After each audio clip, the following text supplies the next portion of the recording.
You want to know exactly what's going on in the local Southern Oregon real estate market, not New York, LA, or Texas, right? It's local information that's going to be the most relevant to you and help you make the best decisions about buying, selling, or investing in the Southern Oregon real estate market. And that's exactly what you're going to get in this video right here. I just reviewed the data from this past week, and I'm going to tell you exactly if it is time to lowball Grants Pass and Medford real estate. So whether you're living in Southern Oregon or you're thinking about moving to Southern Oregon, this is information that you need to hear because what I'm seeing is pretty clear and something that I believe both buyers and sellers from Grants Pass to Medford to Ashland, Oregon, and beyond throughout the Rogue Valley need to hear about. And I'm really, really excited to share this information with you today.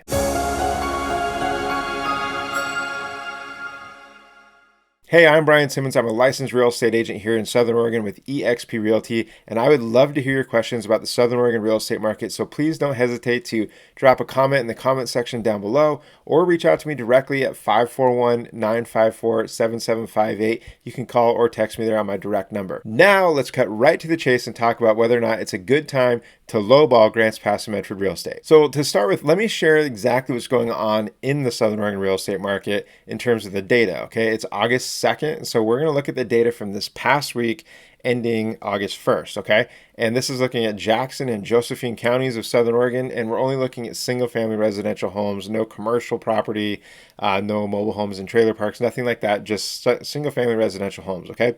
And so as of this morning, we had 1,108 homes on the market between the two counties, right? And that's down just one unit from last week. So that's super stable looking week to week. We had 106 new listings hit the market in the past week, 144 price changes, 31 listings came back on the market, 99 went pending, 107 closed, and 42 were either expired, withdrawn, or canceled. And so a couple things stick out to me pretty clearly there right out of the gate, which is number one, the inventory was very, very stable.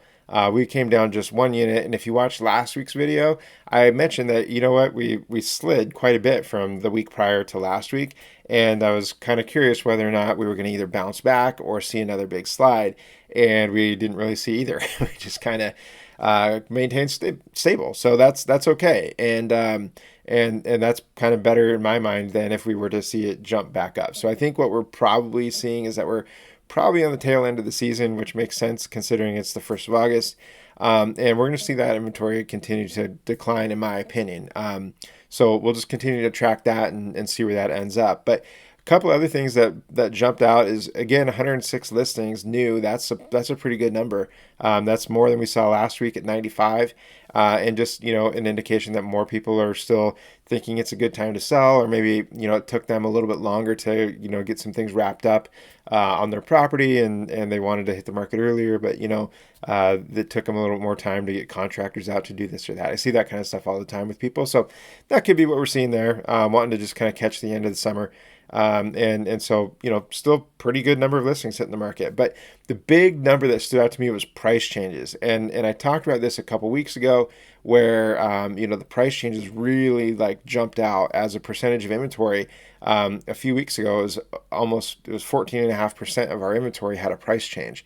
And that's substantial. This week it was 13%, and that's also a lot. And so we're continuing to see people slash the prices on their homes, and I think again that's a seasonal thing. It's because people who listed their home maybe in June or even May, they tried and they didn't get the people to come in and buy that they thought they would. They didn't get the activity that they thought they would. Maybe they were reaching on their price, and so now they're kind of like, shoot, we need to start getting serious about this thing and slash our price. And so we've seen, the last several weeks, a lot of price changes happening. And that's something we're going to talk about again here in a second, because that's a big factor in really answering the question of whether or not it's time to lowball Grants Pass and Medford real estate. So price changes, again, a big thing that I'm seeing. And also the number of closed transactions went up a lot. Okay, so we were at 107 closed transactions this last week. The weeks prior, 78, 77, 74. Those are all the 3 weeks prior. And so I think if you look at, the pending transactions several weeks ago, okay, going back into kind of towards the end of June, and I'm looking over at my data over here.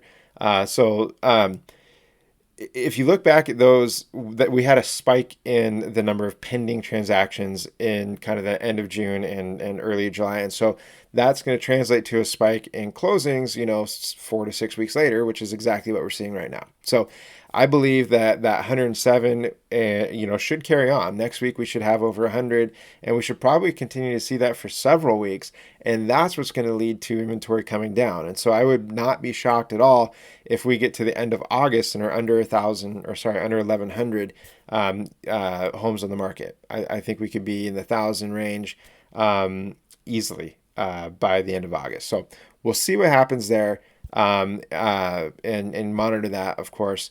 But one thing that did also happen is pendings came down. Okay. So we had a lot of pendings. We had 122 the week prior, and we only had 99 this week. So pretty big decline in the number of pendings. That could be because interest rates just spiked up again, and they're now at one of their highest they've been in the last 9 months. So big big bummer really there to see that happening. But that's kind of been the story of this year is rates have gone up, they've gone down, they've gone up, they've gone down. So that's just one of those things that you can let it deter you from buying, or you can just say, I'm confident that at some point in the future, rates are going to go down and prices are going to likely go up. And so if you haven't seen the video that I did last week, we talk exactly about that and look at some specific scenarios. And so I really, really encourage you to watch that. And I'll put a link up here to click on that and to check that out, because it's a very good video. And we talk about that exact situation of mortgage rates and whether or not, you should wait to buy or buy and what the cost of that might be. So make sure you check that one out for sure. Okay.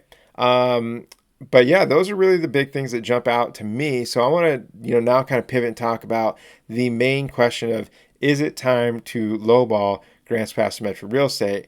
And really, the best way to answer that is by kind of looking at these few factors that we talked about, right? So prices are coming down. There's a lot of price adjustments going on. Okay. The summer season is kind of coming to an end. All right. Most of the people who planned to buy a home this summer, they've probably already done it. Right? If they planned to do it, they were probably looking in June. Kids got out of school and, they kind of picked it up right then and there and then went for it. And they're probably in their home now.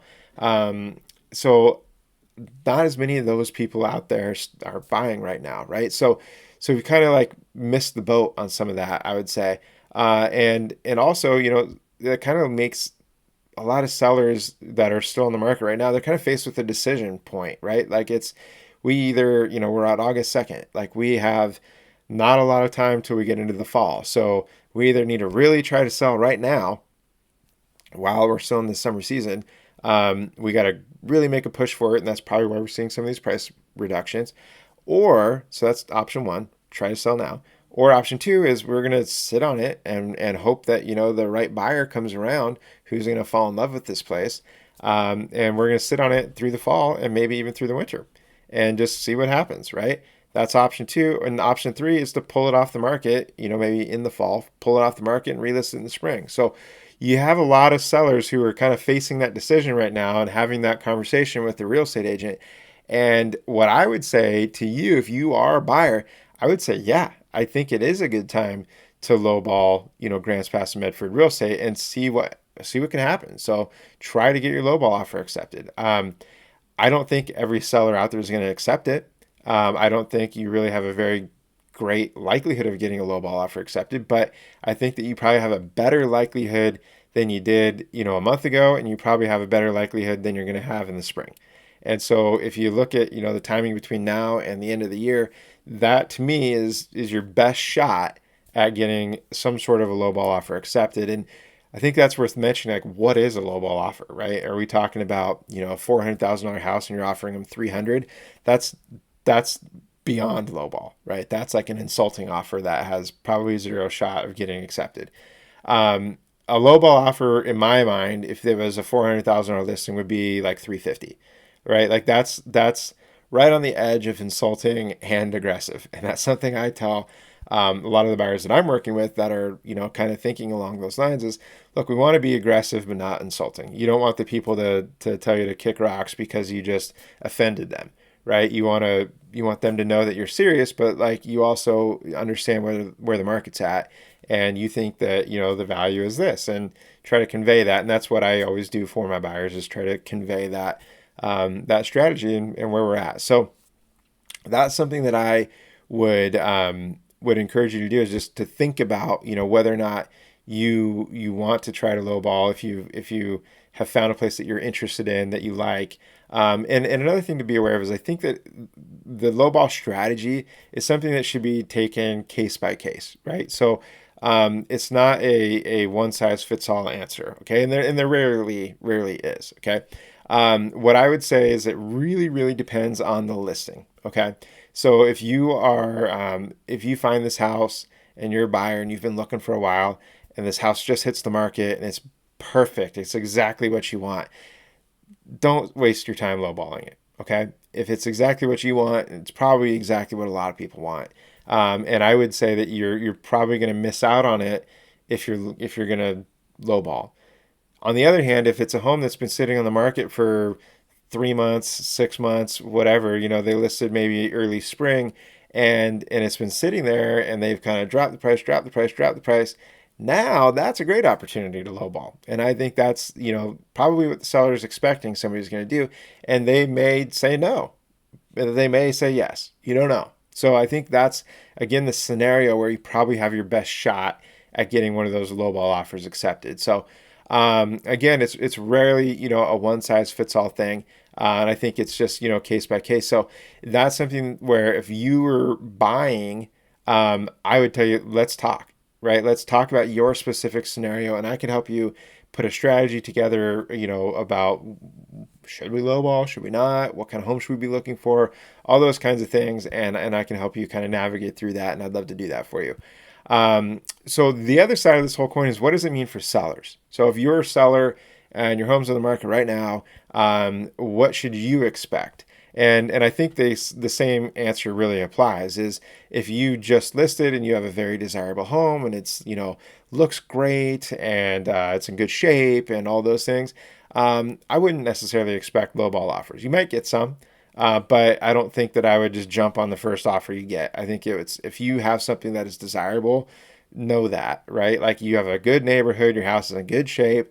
If you're priced right, it'll sell. That's what happens, right? If you have something kind of quirky about the home, you have a neighbor that has, a junkyard or a pot farm or whatever, those are things that are less desirable to people. And maybe, you're going to maybe expect a lowball on something like that. So again, same thing kind of applies. It's really situational for both buyers and sellers. And so anyways, I hope that answers your question of whether or not it is a good time to lowball Grants Pass Medford real estate. I believe it probably is in most cases. There's some scenarios where it's not, but I'm going to say, between now and the end of the year, I think it's as good a time as any. I'll put it that way, as good a time as any to try to get it done. Who knows what a seller is going to say, though? It's always worth a shot. So anyways, if you'd like to stay informed about the Southern Oregon real estate market, hit that like button, click the subscribe icon on this YouTube channel, and click the little bell icon so that you make sure you're notified next time we have a video release, which I do twice a week. So be sure to check those out. And again, I'm Brian Simmons with eXp Realty, licensed real estate agent here in Southern Oregon, and I'd love to help you. So if there's anything I can do for you to help you buy, sell, or invest in Southern Oregon real estate, just give me a call. 541-954-7758 is my direct number. Or you can use the link in the description of this video to schedule a meeting for us to do this, chat face-to-face online. And I'd love to do that, or meet with you in person if you're local. So again, thank you for watching. We'll see you next week. Have a good one.